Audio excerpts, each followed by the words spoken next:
college football playoff was announced last night. At least the final 6 rankings going into next week. So who does Fritzy get for us? In my opinion, the best college football writer that's out there. Huge fan of Andy Staples. He covers college football for The Athletic, of course. Andy, thank you so much for coming on the show. Now, I know you played college football at Florida. Do you have any epic shot to the nuts stories, either personally or from a teammate? Play is a relative term. I was a human tackling dummy, but I will say, like playing, I was an offensive lineman like you. Playing along the line, you don't get as many of those. Like you get the occasional sack tap, stuff happens in piles, but you don't get the high-speed collision down there. Like that story he just told, like hockey players are built different. No, they definitely are. There's no question. And you're right about that. People are like amazed when I tell them football players don't wear cups. I'm like, absolutely not. I don't know anybody that wears a cup. It's like annoying. It's not in a good place for you to have it. So, football players don't wear cups, but you're right. You would think there actually would be more shots to the cajones. That I don't even know what a cajone is. Well, I don't even. All I know is one time in my life I've seen the that region referred to as the cajone. So I'm trying to rack up as many of them throughout the course of the show as I can, Andy. So I don't know if you took Spanish at Princeton. It's the J's silent. It's cajones. And so, yes, you're exactly right. My son started playing tackle football first, and my wife's like, well, he needs to wear a cup for this, right? I'm like, no, God, no. And then he starts playing lacrosse, and she's like, so no cup here? I'm like, no, he absolutely needs a cup for lacrosse. Wait. Hold on a second. So number one is cojones.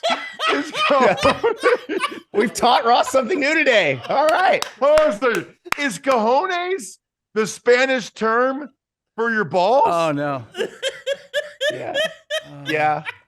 Oh, my gosh. So I kind of knew that, but I didn't know it was Spanish. And I thought you were doing a bit. I didn't know if I was walking into something. No, you know what?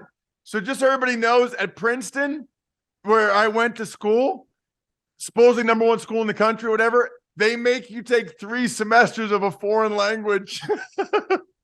So I took Spanish, took French through my first sophomore year and still didn't remember that or know that. That's amazing. Well, one more Princeton story for you, because you tweeted out this week that when you on your official visit to Delaware, that they played DJ Cool's Let Me Clear My Throat for 3 straight hours, which perfect sense, complete banger in 1996.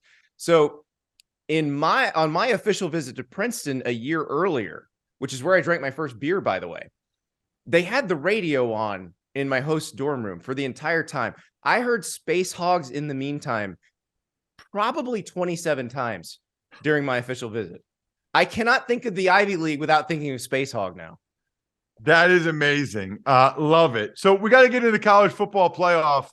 Andy, let's just start with this, okay? Number 1, Georgia. Number 2, Michigan. Number 3, TCU. Number 4, USC.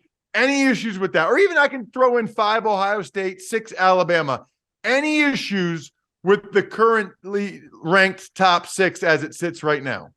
I mean, Alabama being ahead of Tennessee, they have the same record and they played a game and Tennessee won.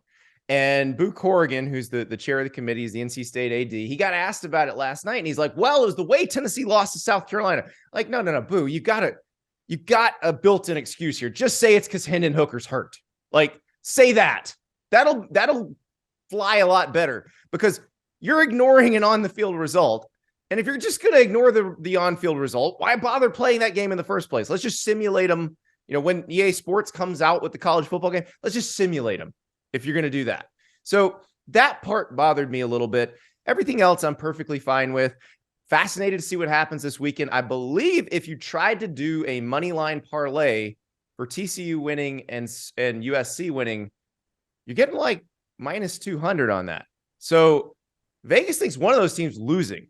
Now, both of them are favored, but both are favored in very tight spreads. So something's going to happen is what Vegas is trying to tell us. Okay, so let's dive into that. Talking with Andy Staples, covers college football for The Athletic here on the Dan Patrick Show. Ross Tucker filling in for Dan, who's under the weather. Got the call late last night, coming off the bench like I did a lot in the NFL. If TCU loses or if USC loses, take them one at a time, please, Andy. Yep. Should Ohio State, first of all, should Ohio State jump over them? And secondly, do you think they will? I'm not going to get into should or I don't know. I mean, they say 4 best, and it's the 13 people's opinion of what the 4 best is what's going to happen. So if USC loses to Utah, they're out. They're going to put Ohio State in there. The bigger question is if TCU loses and then what and then USC wins, because TCU would be 12-1. They would not be a conference champion, but neither would Ohio State. I think the Big 12 probably deserves more respect than it's gotten this year because there were no off days in the Big 12. Pretty much everybody could beat everybody. Everybody was pretty good. There were no games you could sleepwalk through and win. And if you look at TCU, they've proven they can win in a multitude of ways. They can beat you in a shootout. They can fall behind and come back. They can beat you in a rock fight like they did against Texas. They are a pretty complete team at this point with a pretty complete resume. That said, if you look back at the committee's history, when they have a controversial choice between number 4 and number 5, they always pick the team that they think would win if they played. So they say they don't look at Vegas lines, but they almost always pick the team that would be favored in Vegas. Ohio State would be favored over TCU or USC. It'd actually probably be favored over Michigan if they played again, which if you saw the game, you're wondering why the hell that would happen. But that's what that usually comes down to. It came down to it in 2014 when they were looking at Ohio State and TCU and Baylor. And guess what? They picked right because Ohio State won the national championship. It happened in 2017. They had Alabama sitting there. They had Ohio State sitting there. They picked Alabama. Guess what? Alabama won the national title. So, first of all, there's a lot of things that I have a problem with there. If that's the case, and let's just go by the Vegas spreads at the start of the year and have those 4 teams be in the college football playoff. But here's my bigger concern, Andy. Even like USC or TCU, in my mind, they shouldn't be penalized by playing in a conference championship game while Ohio State just sits there. That to me seems unfair. Like on some level, it's almost as if they should change the system. Oh, wait, they already voted to do that. So that's one of the reasons why they're changing it.